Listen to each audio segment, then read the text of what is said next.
जय श्रीमन्नारायण। कास्यपान्वय संजातं नारायण पदाश्रितं श्रीमन्नारायणं वन्दे यतीश्वर श्रियाजुषम्। पूर्णमिदं पूर्णमदः पूर्णात् पूर्णमुदच्यते पूर्णस्य पूर्णमादाय पूर्णमेवावशिष्यते। ईशावास्यमिदगुं सर्वं यत्किञ्च जगत्यां जगत् तेन त्यक्तेन भुञ्जीधाः मा क्रुधः कस्य स्विद्धनम्। ओम अस्मद्गुरुभ्यो नमः। जय श्रीमन्नारायण। श्रीशैले सदया पात्रं धीभक्त्यादिगुणार्णवं यतीन्द्रप्रवणं वन्दे रम्यजामातरं मुनिम्। लक्ष्मीनाथसमारम्भां नाथयामुनमध्यमाम् अस्मदाचार्यपर्यन्तां वन्दे गुरुपरम्पराम्। भूतं सरश्च महदाह्वय భట్టనాథ శ్రీభక్తిసారులు కులశేఖరులు మునివాహకులు యోగి వాహాన్ భక్తాంగ్రి రేణు పరకాల యతీంద్ర మిశ్రాన్ శ్రీమత్ పరాంకుశ మునిం ప్రణతోస్మి నిత్యం. తిరుపల్లి ఎరిచి తమేవ మత్వా పరవాసుదేవం రంగేశయం రాజవదర్హణీయం ప్రాబోధికీం యో కృత సూక్తిమాలాం భక్తాంగ్రిరేణుం భగవంతమీడే. மண்டம் குடியன்பர் மாமரையோர் மன்னியசீர் தொண்டரடி பொடி தொன்னகரம் வண்டு திணர்த்தவயல் தென்னரங்கத்தம்மானை பள்ளியுணர்த்தும்பிரா சுடரொளி பரந்தன சூர் திசையெல்லாம் துன்னிய தாரகை மின்னொழி சுருங்கி படரொளி பசுத்தனன் பனிமதி இவனோ பாயிருளகன்றது பைம்பொறிற்க முகின் மடிலிடை கீரிவன் பாளைகள் நார வைகரை கூறுந்தது மாருதமிதுவோ அடலொளி திகருதரு திகிரியம் தடக்கை அரங்கத்தம்மா பள்ளி எருந்தருளாயே. 4000 పాసురాల్లో అంటే మనం ఆ 4000 పాసురాల్లోనూ ఇది కూడా ఒకటి మొదలాయిరంలోకి వస్తుంది అన్నమాట. ఇది నిత్యానుసంధానం. నిజంగా మనం తిరువారాధనలో రోజు చదువుకోవాల్సిన 10 పాసురాలు. ఎంత ఆశ్చర్యం అంటే తొండరడి పొడియాళ్వార్లు, ఆయన పేరు భక్తాంగి రేణు. అంటే మనం ఎప్పుడూ కూడా భక్తుల్లో మనకి భక్తి ఉంది కదా అని ముందరికి దూసుకు వెళ్ళకూడదు. మనం సాధారణంగా ఎక్కడైనా ఉన్నప్పుడు మనకి భక్తి ఎక్కువైపోతే ముందరకు దోసి వెళ్ళిపోయి ఏదో ప్రథమ తీర్థం తీసుకోవాలి, ముందర వరుసల్లో కూర్చోవాలి, ఇలాంటి ప్రయత్నాలు మనం చేస్తాం. కానీ మనం ఎంత భక్తులకి దాసులుగా తద్భృత్య భృత్య పరిచారక భృత్య భృత్య అంటారు కులశేఖరాళ్ళు వారు. అలాగే ఈయన పేరే భక్తాంగ్రి రేణు, భక్తుల యొక్క పాద రేణువుని నేను.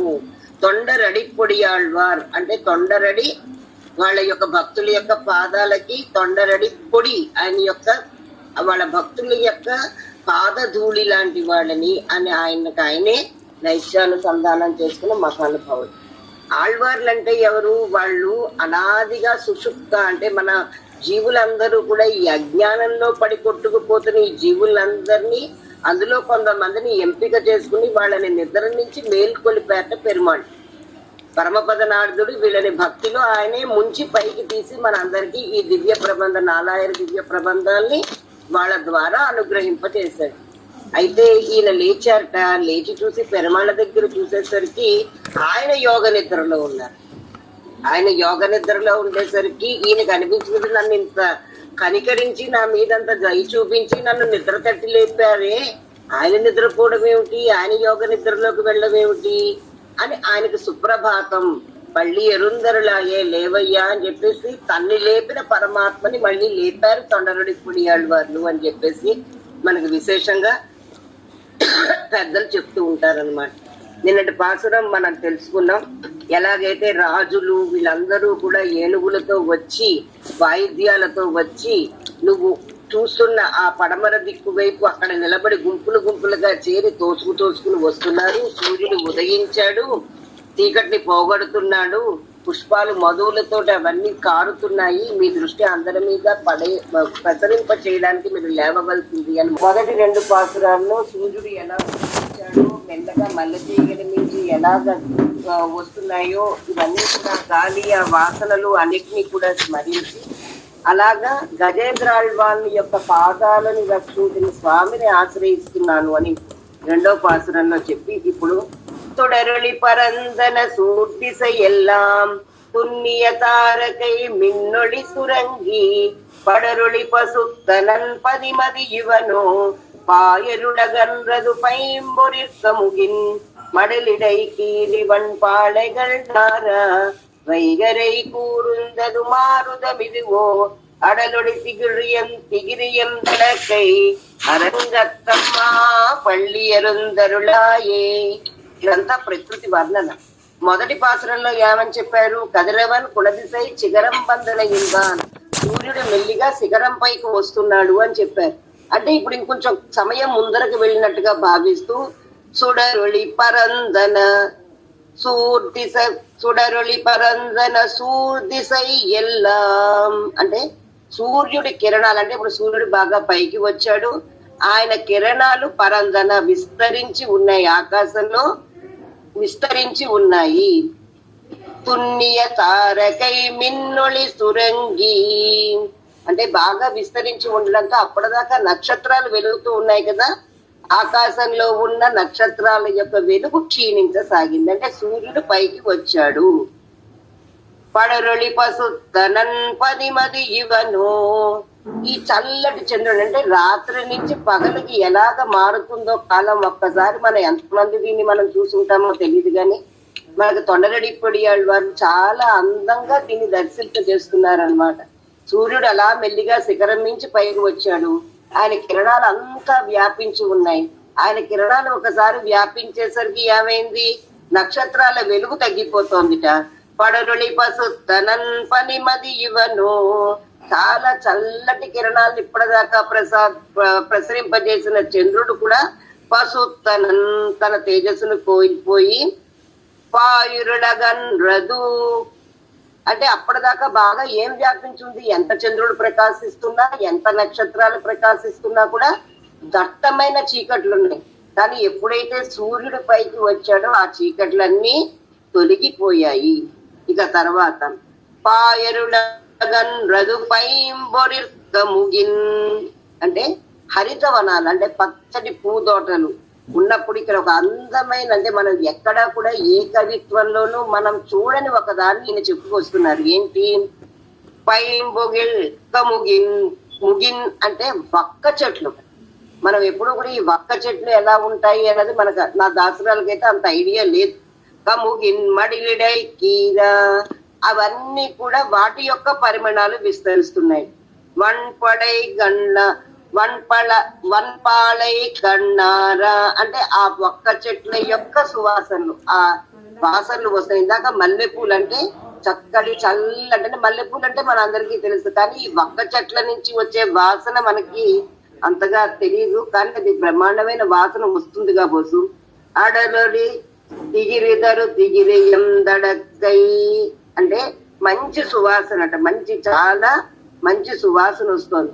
ఒక్కసారిగా మళ్ళీ ప్రకృతి వర్ణన దగ్గర నుంచి మళ్ళీ భగవంతుడి దగ్గరికి వెళ్ళిపోతున్నారు ఆళ్వార్లు. ఆయన ఏం చెప్తున్నారు? ఒక్కసారిగా ఇవన్నీ మంచి సుగంధం వీస్తున్నాయి. అడై ఒళి తిగిరియం దడక్కై అంటే ఆయన చేతిలో ఉన్న సుదర్శనం ఒకసారిగా ఈయన చూశారనమాట. ఇప్పటిదాకా ఈ ప్రకృతి వర్ణన అంటే సూర్యుడి పైకి వచ్చాడు, ఆయన బలమైన కిరణాలు విస్తరించాయి, అప్పటిదాకా ఉన్న చీకట్లన్నీ తొలగిపోయాయి, నక్షత్రాల యొక్క కాంతి తగ్గిపోయింది, ఇప్పటిదాకా చాలా చల్లగా ఉన్న చంద్రుడి యొక్క కిరణాలు కూడా క్షీణించబడుతున్నాయి అని చెప్పి ఒక్కసారిగా హరితవనాలు ఒక్కసారి ప్రకృతి చేసి వెళ్ళి అక్కడ ఉన్న వక్క చెట్ల యొక్క పరిమళాన్ని వర్ణించి ఇప్పుడు అడలొడి తిగిరియం తడక్కై ఇప్పుడు ఎక్కడికి వచ్చారు? భగవంతుడి చేతిలో, స్వామి చేతిలో తేజస్సుతోటి, ఒళి తిగళ్కరు తేజస్సుతో ప్రకాశిస్తున్న తిగిరి శ్రీ సుదర్శన ఆళ్వార్. తం తడక్కై దివ్యమైన హస్తాలు, అలాంటి చక్రాలు తాళ్వాన్ని, ఆయన యొక్క చక్రాన్ని, సుదర్శనాన్ని చేత్తో ధరించిన స్వామి. ఒక్కసారిగా అక్కడికి వెళ్ళిపోయారండి. దివ్యమైన హస్తాల్లో ధరించట ఏంటి? సుదర్శనం.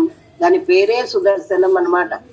మనకి మంచి దర్శనాన్ని కలిగించేది. ఎందుకంటే అది చక్కటి వెలుగులతో కనిపిస్తూ ఉంటుంది కనుక. స్వామిదైతే మనందరికీ తెలుసు, నీలమేఘ శ్యాముడు, నల్లని ఆకారం కలిగిన వాడంటే ఒక మేఘం ఎలాగైతే నీళ్లతో నింపినప్పుడు అది ఒక రకమైన రంగు ఉంటుందో అటువంటి రంగు మీద ఈయన సుదర్శన పెరుమాళ్, ఆయన యొక్క దివ్య తేజస్సుతోటి స్వామి యొక్క సౌందర్యం మనకి ప్రకాశిస్తూ ఉంటుందన్నమాట. ఒక్కసారి ఆ రంగు గనక మనం ఊహించుకోగలిగితే, అనంతుడు తెలుపు రంగు అయితే దాని మీద పవళించిన స్వామి నీలమేఘ శ్యాముడు. ఆయన దగ్గర ఉన్న సుదర్శనం వెలుగులు జిమ్మే బంగారు వర్ణంతో ప్రకాశించే సుదర్శనం అన్నమాట. స్ఫుట సహస్రార శిఖాతి తీవ్రం సుదర్శనం భాస్కర కోటి తుల్యం. 1000 సూర్యులు అంటే 1000 అంటే ఒక సంఖ్యకి చెప్తారు కానీ ఎన్ని సూర్యులు ఉన్నా ఆ సూర్యులని మించిన కాంతి కలిగిన వాడు సుదర్శనం. అయితే ఒకటి మనం గుర్తు పెట్టుకోవాలి, వీళ్ళందరూ కూడా నిత్య సూర్యులు. భగవంతుడి యొక్క భావాన్ని అర్థం చేసుకుని వీళ్ళు పరమ చైతన్యాలు. ఇప్పుడు మన ఇంట్లో ఉన్న వస్తువులు లాంటి అచేతనమైన వస్తువులు కాదు, వీళ్ళు నిత్య సూర్యులు. భగవంతుడి యొక్క మనస్సుని అర్థం చేసుకుని, అంటే ఎప్పుడు అలాగా పురుగులు విరజిమ్ముతాడా అంటే, మనకి మహాభారత యుద్ధంలో సూర్యుడిని కమ్మేశాడు, రాత్రి అయిపోయింది అని చూపించడానికి అన్నట్టుగా. మనకి తెలివైన వాళ్ళం కనుక మనకి మరి సహస్ర సూర్యులతో సమానమైనప్పుడు సూర్యుడిని మూసేస్తే ఇంకా వెలుగు ఎక్కువైపోతుంది కానీ రాత్రి ఎందుకు అవుతుంది అని మనకి ధర్మ సందేహాలు వస్తూ ఉంటాయి. దానికి సమాధానం పెద్దలు చెప్తారు. వీళ్ళందరూ కూడా పరమ చైతన్య స్వరూపులు గనక స్వామి యొక్క ఆలోచన, ఆయన యొక్క సంకల్పం ఎలా ఉంటే దానిలాగా వీళ్ళు మలుచుకోగలుగుతారు. మనకి అనంతుడు కూడా ఒక ఎన్ని రకాల సేవ, ఆమరంగిక సేవలు ఆయన చేసుకుంటాడు. ఒకసారి చక్రం కింద, ఒకసారి చామరం కింద, ఒకసారి పాదుకల కింద, ఒకసారి ఆసనం కింద ఆయన మలుచుకోగలుగుతాడు. అలాగే సుదర్శనం కూడా ఒక్కసారిగా సుదర్శన ఆళ్వార్ దివ్యమైన హస్తాలతో ధరించిన స్వామి అరంగత్తమ్మా పల్లి ఎరుందరులాయే. ఓ శ్రీరంగనాథ, కృపతో మేల్కొని మమ్మల్ని అనుగ్రహించవలసింది. అద్భుతమైన పాసురాల కూర్పండి. ఒక పక్కన ప్రకృతి సౌందర్యాన్ని చెప్తూ, ఒక పక్కన స్వామి యొక్క పరత్వాన్ని చెప్తూ, ఆయన విగ్రహ దర్శనాన్ని చేయిస్తూ ముందరికి సాగుతారన్నమాట. సూర్యుడు కిరణాలు ఇప్పుడు అన్ని దిక్కుల్లో వ్యాపించి ఉన్నాయి. దట్టమైన నక్షత్రాల నుండి వచ్చే కాంతి ఇప్పుడు దాగిపోయింది. చల్లని చంద్రుడు కూడా తన కాంతిని కోల్పోయాడు. అంతటా వ్యాపించి ఉన్న కాంతి మటుమాయమైంది. ఉదయాన్నే వక్క చెట్ల ఆకులు గుండా వ్యాపించిన గాలి వాటి యొక్క సువాసనని తనతో పాటు తీసుకువస్తోంది అని చెప్పి, చేతులలో బలమైన దివ్య చక్రము ఉన్నవాడా, తిరురంగంలో విశ్రాంతి తీసుకుంటున్న ఓ స్వామి, నువ్వు ఇక మేల్కొని నీ కృపా విశేష వర్షాన్ని మాపై కురిపించాలి అని ప్రార్థిస్తున్నారు ఆళ్వారు ఈ పాసురంలో.